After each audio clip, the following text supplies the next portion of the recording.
Marvel's TV Jeff Loeb, who is out of the company. Could Disney be consolidating Marvel? A new rumor details that Marvel TV's Jeff Loeb will exit the company following the reports that Kevin Feige would be taking over creative control of everything from under Marvel Studios. The rumor comes from the Hollywood Reporter, whose sources detail that Loeb has been working on a transition plan to exit the company and is expected to formally announce his departure by Thanksgiving.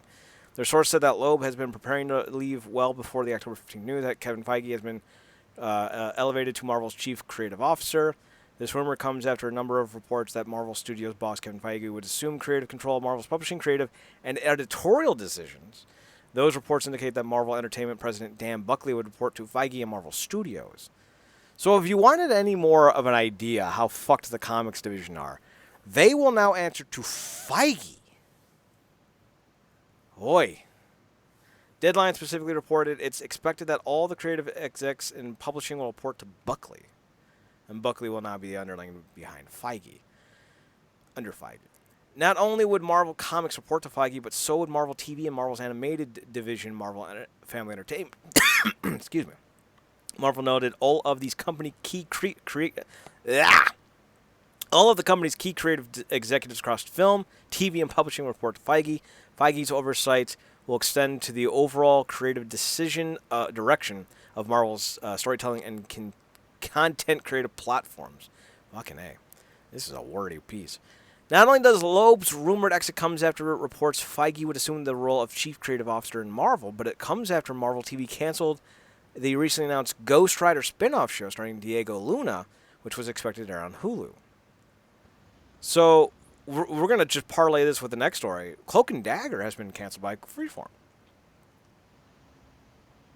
So, Marcus, I mean, first and foremost, the news is not that unexpected.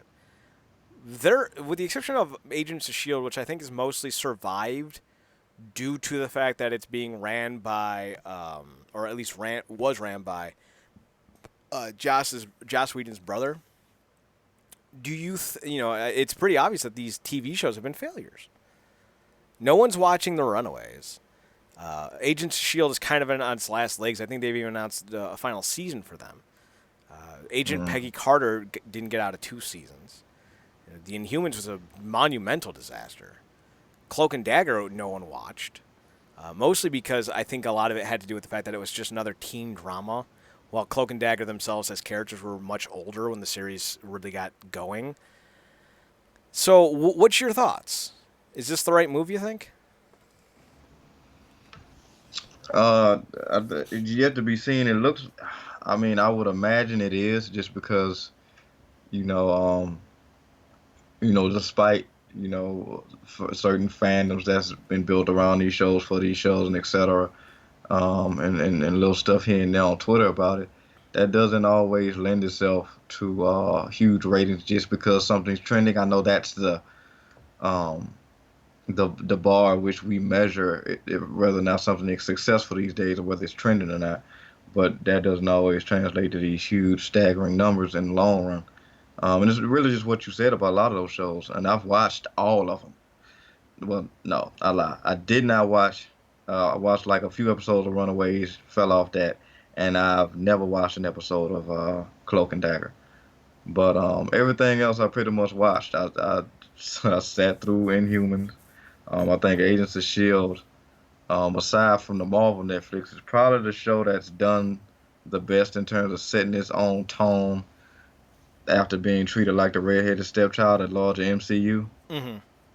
And then I think they did a great job at really, setting themselves up for having some good creative license and really building their own thing, since they clearly wasn't getting shouted out elsewhere or treated as a smaller part of a large MCU. So, but even like you said with that, they've struggled in the ratings at times, and they are gearing up for their final 7 seasons, which kind of apropos just for that number alone. But yeah, it seems kind of par for the course. Jeff Loeb, I mean, he's been there since the beginning with this stuff, and he is he appears to be an older guy, and you can't do this stuff forever. And I'm pretty sure he set himself up for success in terms of, I hope, stacking his chips as this stuff is going on. But you do this stuff for a long time, and you get tired. It's kind of maybe he want to go and venture into some new waters, if you will. And I think overall, Marvel is looking at Feige, and his success with the Avengers movies, and looking at it like, okay, perhaps, you know, Feige's rising tide will raise all our other ships. That's the hope. You know, yeah, but we'll see. Maybe that whole thing with the MCU, while not perfect, it did what it needed to do financially, and for the most part pleased a large amount of their fan base. So, but maybe that's like you said, we have to hope because that may very well been lightning in the bottle. Just because he had that success with the Avengers, don't mean that's going to translate not only to their shows but to their comics, which has always been a wobbly endeavor in terms of success and whatnot. So we'll see. But if you go bet on a winning horse, for Feige's not a bad one. Loeb also oversaw Jessica Jones, Daredevil, Luke Cage, Iron Fist, Punisher, The Defenders, as well as The Gifted and Legion. I would say most of those shows were failures, by and large. They failed to pay off. They failed to be brought into the larger picture. There's a lot going on with these TV shows that I felt were lax at best. We talked about it before, even with all the critical acclaim that Luke Cage got. We said that the dumbest thing ever was the fact that it was all a red herring for the main villain of the first season. It was dumb. You brought us this idea of a councilwoman in Cottonmouth being in cahoots, and then, oh no, it's his brother. What? Why? Iron Fist was maligned with bad story arcs in the first season, and I don't even think he ever got his costume, so that was dumb. Punisher was half, I would say was barely in line with what we were expecting. I know Swisher loved it, but I don't know why. Defenders was just fucking terrible. At least I thought it was terrible. The Gifted started off promising, but the deal to Disney killed Legion and The Gifted, so can't really blame him too much for that. So I would say that even though he did his best, the idea of Feige having more control for at least the TV side of things is going to work, because one of the biggest complaints that you could argue was that how the hell do you have a cinematic conclusion to the first phase, the first genuine part of the MCU without the TV side? Don't even sit here and tell me that it would cost too much money to bring in $2 million worth of extras in Jessica Jones, Luke Cage, Daredevil, and Iron Fist, and Punisher. Like, you're looking at maybe $2.5–3 million extra on a $4 trillion goddamn dollar film. Don't tell me it was too much money. You're lying. So they've had some blunders and some missteps, and I wanted just one scene where Punisher fawns over Captain America. That's it. That's all I wanted. Couldn't even get that. They also noted that Disney is looking to cut corners. They are focused 110% on Disney Plus. They just had another box office bomb this weekend with Maleficent. They are not doing that well with the parks the last couple quarters. They are going to start looking to trim things. Marvel Comics, what are they bringing to the table? Are any of the newer storylines somehow they are going to make movies out of? Because it seems like they're going back 10 years, or they are creating stuff wholesale. Disney has pulled the plug on companies that were profitable. They just weren't profitable enough. So the idea is that they might fucking close down the comics. Oh my God. If that were to happen, holy hell. But I guarantee you, if Marvel shuts down their comics divisions, you know what they'll say, Marcus, online. Well, they weren't that profitable anyway. It's not a big deal. You know that's going to be the narrative from fans trying to spin this as a positive, if this were to happen. Oh, absolutely. Of course, those will be the fans, the hypocritical apologists will be the ones, of course, drowning out the ones who were genuinely invested in these comics, because obviously a lot of this stuff, this stuff is subjective. But, they'll come up with an excuse for everything. Like, obviously, a lot of these comics get rebooted, repeated. We see what's going on right now with DC, but it seems like there have been several more reboots on the Marvel side of things, just to kind of rebrand creativity or rebrand the direction of a character, a la Captain Marvel or some other things. And every time that's happened, it's almost like it's regressed. No matter how many writers they brought on. So, um, yeah, I mean, it'd be hard to imagine that they just completely cut out the comics division. But, I think I mean, you've been talking about this for years now. That particular medium, as fantastic as it is not necessarily the most popular thing. It's almost in a lot of ways, unfortunately, going the way of what we kind of saw with newspapers, Mm-hmm.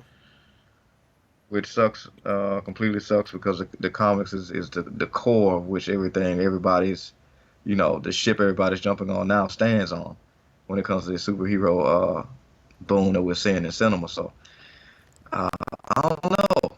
That's weird, but I mean, like you said, they're putting everything into this Disney Plus, which is another thing. The point out when you look at all these shows getting canceled, you would imagine that a lot of it's going to get pulled into that, or they're just going to yank what we've seen on our TV screens and put everything into these shows that's coming up, like the continuation of the big MCU stars now on television show.